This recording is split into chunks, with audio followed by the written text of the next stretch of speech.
ओम श्री गणेशाय नमः। अध्याय बीजो कामदेवनु प्रागट्य। सुत उवाच इत्याकर्ण्य वचस्तस्य नैमिषारण्यवासिनः प्रपश्च मुनिश्रेष्ठः कथां पापप्रणाशिनीं।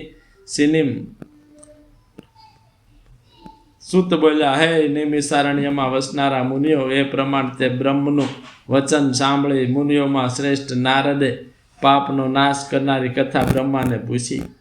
નારદ બોલ્યા, હે મહાભાગ બ્રહ્મા, હે મહાપ્રભુ વિધાતા, આપના મુખથી શિવની કલ્યાણકારક કથાને સાંભળતા હું તૃપ્ત થતો નથી.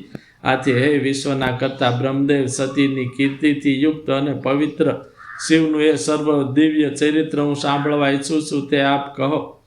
દક્ષની પત્નીમાં પવિત્ર સતી કેવી રીતે ઉત્પન્ન થયા હતા અને મહાદેવે તેમની સાથે લગ્ન કર્મ કરવા કેવી રીતે મન કર્યું હતું. પ્રથમ દક્ષ ઉપરના કોપથી સતીએ દેહનો ત્યાગ કેવી રીતે કર્યો હતો. ફરી તે હિમાલયના પુત્રી કેવી રીતે થયા હતા અથવા સ્વરૂપને કેવી રીતે પામ્યા હતા. પાર્વતીના અતિ ઉગ્ર તપનું આપ વર્ણન કરો. તેમનો વિવાહ કેવી રીતે થયો હતો અને કામનો નાશ કરનાર મહાદેવના અર્ધા શરીરમાં તે કેવી રીતે રહ્યા હતા. હે મહાબુદ્ધિશાળી, આ સર્વ તમે વિસ્તારથી કહો. તમારા જેવો મારા સંશયને દૂર કરનારો બીજો કોઈ નથી અને થશે પણ નહીં. બ્રહ્મા બોલ્યા, હે મુનિ, સતી અને શિવનો ઉત્તમ યશ તમે સાંભળો. એ પરમ પવિત્ર, દિવ્ય અને ગુપ્ત કરતાં પણ અત્યંત ગુપ્ત છે. હે મુનિ, પૂર્વે ભક્તોમાં શ્રેષ્ઠ વિષ્ણુ આગળ શંકરે આ વૃત્તાંત કહ્યું હતું, કેમ કે તેમણે પરોપકાર માટે મહાભક્તિથી તેમને આ પૂછ્યું હતું.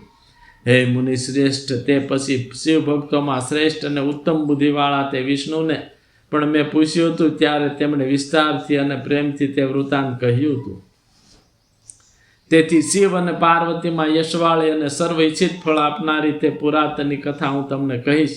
પહેલાં જ્યારે શિવદેવ નિર્ગુણ તથા નિર્વિકલ્પોથી રહિત હતા, તે વખતે રૂપ રહિત, શક્તિ રહિત, માત્ર ચૈતન્ય સ્વરૂપ અને કાર્યકારણથી પર હતા. હે બ્રાહ્મણ, તે પ્રભુ નિર્વિકારી અને પરથી પર છે, છતાં પાછળથી તે પણ સગુણ થઈ પાર્વતી સહિત બે રૂપવાળા, શક્તિયુક્ત અને દિવ્ય આકૃતિવાળા થયા હતા. હે મુનીશ્વર, તેમના ડાબા અંગમાંથી વિષ્ણુ, જમણા અંગમાંથી હું, બ્રહ્મા અને હૃદયમાંથી રુદ્ર પ્રગટ થયા હતા. હું બ્રહ્મા સૃષ્ટિનો રચના થયો, વિષ્ણુ જગતનું પાલન કરનાર થયા અને રુદ્ર પ્રલય કરનારા થયા.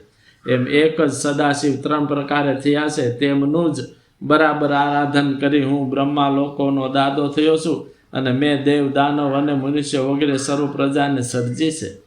દેવોમાં શ્રેષ્ઠ દક્ષ વગેરે પ્રજાપતિઓને સર્જીને હું અતિશય પ્રસન્ન થયો અને પોતાને સર્વ કરતાં મહા ઉત્તમ માનવા લાગ્યો. હે મુનિ, મરીચી, અત્રિ, પુલહ, પુલસ્ય, અંગીરા, ક્રતુ, વશિષ્ઠ, નારદ, દક્ષ અને ભૃગુ એ 10 મહાસમર્થ માનસ પુત્રોને મેં જ્યારે સર્જ્યા, ત્યારે મારા મનમાંથી એક સુંદર રૂપવાળી સ્ત્રી ઉત્પન્ન થઈ. તેનું નામ સંધ્યા છે. દિવસની સંધ્યા ક્ષાંતા નામે કહેવાય છે અને સાયંકાળની જપંતિકા કહેવાય છે. તે ઘણી જ સુંદર, ઉત્તમ, ભમરવાળી અને મુનિઓના ચિત્તને પણ અત્યંત મોહ પામનારી છે. દેવલોકમાં, મનુષ્યલોકમાં કે રસાતાળમાં તેવી સંપૂર્ણ ગુણોથી શોભતી સ્ત્રી ત્રણેય કાળમાં પણ નથી. હે મુનિવર, તેને જોઈ ઉઠીને મેં હૃદયમાં ઊંડો વિચાર કરવા માંડ્યો કે દક્ષ વગેરે તથા મરીચી વગેરે મારા પુત્રો તો પ્રજાઓને સર્જનારા છે. એમ વિચાર કરતા મારા મનમાંથી મહાગુપ્ત સુંદર પુરુષ પ્રગટ થયો.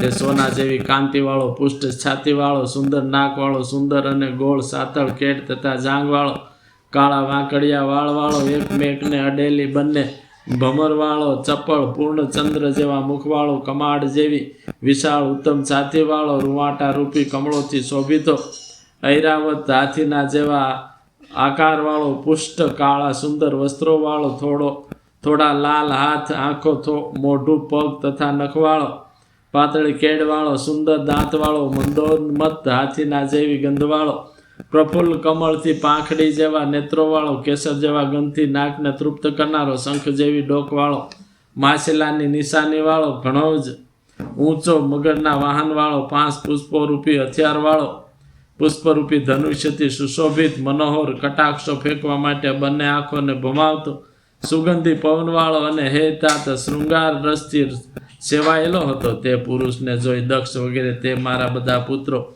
વિસ્મયથી વ્યાપ્ત મનવાળા થઈ અતિશય ઉત્સુકતા વિકાર પામ્યા. તે મારા પુત્રોનું મન એકદમ વિકારી બની ગયું અને હે તાત કામથી વ્યાકુળ ચિત્તવાળા એમની ધીરજ રહી નહીં. તે પુરુષે પણ જગતના પતિને સર્જનાર મને બ્રહ્માને જોઈ વિનયથી ડોક નમાવી નમસ્કાર કરી આમ કહ્યું. પુરુષ બોલ્યો, હે બ્રહ્મન, હું ક્યું કામ કરું? મને તેમાં તમે જોડો, કારણ કે હે વિધાતા, યોગ્ય અને શોભિતો પુરુષ હું આજે માનને યોગ્ય છું. મારું અભિમાન જળવાય તેવું યોગ્ય સ્થાન અને મારી જે પત્ની હોય તે મને જણાવો, કારણ કે હે ત્રણેય લોકના પતિ, તમે સૃષ્ટિના કરનાર તથા જગતના સ્વામી છો. બ્રહ્મા બોલ્યા, તે મહાત્મા પુરુષનું એવું વચન સાંભળી સૃષ્ટિને પેદા કરનાર હું પણ ક્ષણવાર કંઈ બોલી શક્યો નહીં અને અતિશય વિસ્મય પામ્યો. પછી મનનો સારી રીતે સંશય કરી વિસ્મયને અત્યંત દૂર કરી તેની કામના પૂર્ણ કરતો બ્રહ્મા હું એ પુરુષને કહેવા લાગ્યો, તું આ સ્વરૂપે તથા 5 પુષ્પોરૂપી બાણથી પુરુષો તથા સ્ત્રીઓને મોહ પમાડતો સનાતની સૃષ્ટિને ઉત્પન્ન કર. સ્થાવર જંગમ સહિત ત્રણેય લોકમાં દેવાદી આ બધા જીવો તને ઓળંગવા સમર્થ થશે નહીં. હે પુરુષોત્તમ, હું શિવ કે વિષ્ણુ પણ તને વશ કરીશું તો બીજા તને વશ રહીશું તો બીજા પ્રાણીઓ વશ રહેશે, એમાં કહેવાનું શું છે? છૂપું રૂપ ધારણ કરી પ્રાણીઓના હૃદયમાં પ્રવેશ કરતો તું પોતે સુખનું કારણ બની સનાતની સૃષ્ટિને ઉત્પન્ન કર. દરેક પ્રાણીનું મન તારા પુષ્પોરૂપી બાણનું સદા અનાયાસે નિશાન બનશે અને તું આશ્ચર્ય થાય તેમ સર્વ પ્રાણીઓને હંમેશા મદ કરનાર થઈશ. એ પ્રમાણે સૃષ્ટિને ચલાવનારું તારું કામ મેં તને કહ્યું અને મારા પુત્રો તારા સાચા નામો કહે છે. બ્રહ્મા બોલ્યા, હે દેવશ્રેષ્ઠ, એમ કહીને હું મારા પુત્રોના મુખ સામે જોઈને પોતાના કમળરૂપ આસન પર ક્ષણવાર બેસી ગયો. ઇત્યુક્તવાહ સુરશ્રેષ્ઠ સ્વસુતાનાં મુખાની ચ આલોક્ય શ્વાસને પાદ્મ પ્રવિષ્ટો ભવમ ક્ષણમ. ઇતિ શિવ મહાપુરાણમાં બીજી રુદ્ર સંહિતામાં સતીખંડમાં કામનું પ્રગટ થવું નામનો બીજો અધ્યાય સમાપ્ત. બોલ મહાદેવની જય.